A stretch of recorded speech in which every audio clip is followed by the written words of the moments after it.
Carlos Alcaraz talks about his relationship with Rafa Nadal off the court. Are they rivals, friends, or simply two great figures in Spanish tennis who respect each other's space? Carlos Alcaraz, the young prodigy of Spanish tennis, has constantly been compared to Rafa Nadal since he started making waves on the circuit.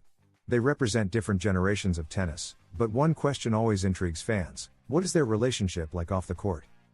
On one hand, we have Nadal, the titan of clay courts, an example of discipline and perseverance. On the other, there's Alcaraz, the young talent from Murcia who has not only met expectations but exceeded them. What role does Rafa play in Alcaraz's journey? Is he a mentor or just a distant reference? In a recent interview, Alcaraz opened up about his connection with Rafa. He said something like, "Off the court, we don't have a very close relationship. We don't talk much, but whenever we meet, there's a lot of respect and mutual admiration." Does this surprise you? Many might expect them to be like brothers of Spanish tennis, but it seems their relationship is more professional. Let's break this down. Based on what Alcaraz has said, there isn't a direct mentoring relationship. This makes sense if you consider that Rafa Nadal has always been a very reserved figure, focused on his close-knit team and personal goals.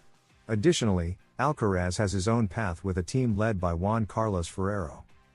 What's interesting is that Alcaraz also mentioned Nadal as a constant source of inspiration. Every time he watches Nadal play or competes against him, he learns something new. This demonstrates the immense respect between them. On the other hand, Rafa Nadal has also spoken about Carlos Alcaraz in the past. He has described him as an exceptional talent and someone who has everything needed to dominate an era in tennis. However, Rafa has always avoided direct comparisons, emphasizing that every player has their own journey. This reinforces the idea that, while they don't have a close personal relationship, there's a solid professional bond based on mutual respect. It's impossible not to compare Nadal and Alcaraz, not only because they are two legends of Spanish tennis, but because they share certain qualities. Winning mentality, they never give up on a point. Adaptability, both Rafa and Carlos are complete players who can shine on any surface. Charisma off the court, while their personalities differ, they both connect with the public in a special way. However, they also have clear differences, such as their playing styles or how they communicate with the media. These differences are what make them unique. Beyond their personal relationship, what Rafa and Carlos represent for Spanish tennis is enormous. Nadal paved the way, showing that Spain could dominate on any surface, and now Alcaraz is carrying that flag into the future. Together, they inspire thousands of young players to dream big. Can you imagine Spanish tennis without these two figures? It's hard to even think about. Now, we want to hear your opinion. Do you think Alcaraz and Nadal should have a closer relationship? Or do you think it's better for each to maintain their independence? Leave us your comments, and we'll read them in our next video. The Mercian praises Nadal. He has been one of the best ambassadors for tennis. After Spain's elimination in the quarterfinals of the Davis Cup Final 8, Carlos Alcaraz, Marcel Granollers, and captain David Ferrer spoke to the press at the Martín Carpena in Málaga. They discussed Rafa Nadal, his farewell, the decisions made during the tournament, and how they experienced it. Alcaraz. Rafa has been one of the best ambassadors for tennis. His legacy will be eternal. He has been amazing for tennis and sports in general. It's difficult. I don't want to think about continuing the legacy he leaves behind. I've tried to do my best, but now is the time to say good things about Rafa and his career. He has said it all. The way he is leaving tennis is incredible, one of the players who has elevated tennis to the highest level in sports. It's great to have had Rafa in tennis, in Spain, and in my life. When Rafa was playing, I watched his first 3 matches, and I couldn't handle the nerves. I had to leave. If I had stayed, I wouldn't have been able to play my match. I tried to focus on myself, play good tennis, and do it for Rafa. I had to focus on my game, not think about it being Rafa's last tournament. I wanted to help the team as much as I could, win both matches, and enjoy this week more, but I couldn't. Ferrer. I decided on Monday. Rafa was improving his tennis every day. I knew Marcel was ready to play doubles for sure, and on Saturday or Sunday, we trained doubles, and I knew Marcel had to play doubles with Carlos. It wasn't easy because there are players like Bautista who were close to Rafa, but in the end, Carlos and Rafa deserved to play doubles. It wasn't hard. I'm the captain, and I decide who plays. We knew the Netherlands had good players. With this format, it's never easy. The court is faster than usual on the circuit. But that's no excuse, they deserve to win the tie, and we congratulate them. Of course, it's disappointing to lose at home. However, I'm proud of my players. They competed and gave their best. This is sport, and we have to accept it. Tomorrow is a new day. A new experience. Alcaraz. This was a new experience. I had played Davis before, but I'd never had to win because we were losing the tie. This new experience helped me grow as a player and person, and it will help me in my career.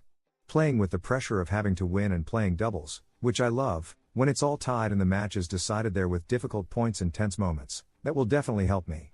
I always try to enjoy playing in Spain. It's not something we experience often, and these moments I'll remember forever. The first lesson from Rafa is the passion with which he lives and plays. The passion he shows every time I've seen him up close is incredible. I've been lucky to have him near me, to share a locker room, to play doubles, less than I'd like. I wish I'd reached the circuit earlier, but I cherish the unforgettable moments I've had with him. As a kid, I never imagined these moments with my idol.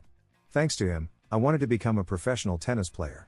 For us young players with years ahead, it's been a privilege to live through the Rafa, Federer, Djokovic era. The battles between those three gladiators, they're not from this planet. But they've left fans hoping to see what's next.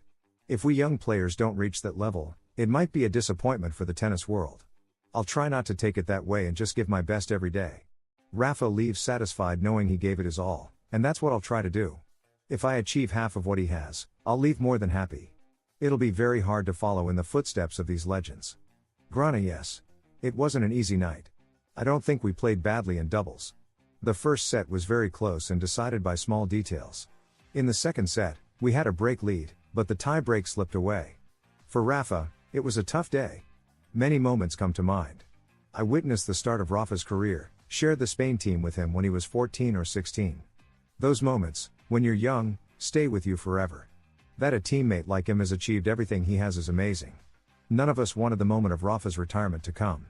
He has changed tennis and Spanish sports. We all loved watching and enjoying his matches.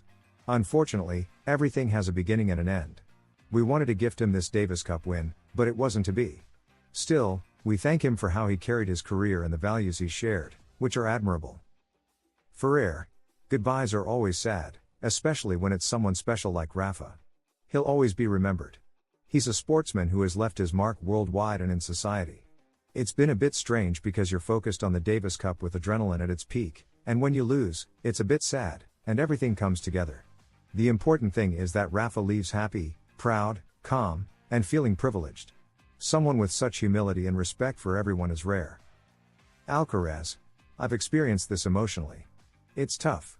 My dream has always been to be world number one, to be a professional, to win Grand Slams.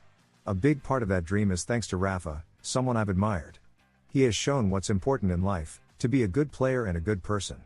Achievements on the court mean nothing if you're not a good person with a solid environment. Hearing him speak today reminded me of being a kid, watching him win everywhere, and thinking I wanted to be like him someday, to be where he was. It's sad. Everything has a beginning and an end, and we have to enjoy the process. Rafa deserves this farewell more than anyone. He gave everything until the very end. It's sad to see him go, but we have to accept it. Ferrer. Every player is different. I know Rafa, and I predict he'll do very well and be very happy. He's curious, a different type of athlete with many things to explore. He loves the tennis world. He won't travel as intensely because he's very family-oriented, but he'll always be connected. He's not someone who retires and doesn't know what to do. He'll have free time, but he'll stay active. If you enjoyed this video, don't forget to subscribe and leave a like, because at Tennis Zone, we're dedicated to bringing you the best information for the best audience. We share in-depth analysis, exclusive interviews, and complete coverage of everything related to the world of tennis. Join our community and be part of the excitement of the tournaments with us. At Tennis Zone, we strive to offer you updated and high-quality content about players,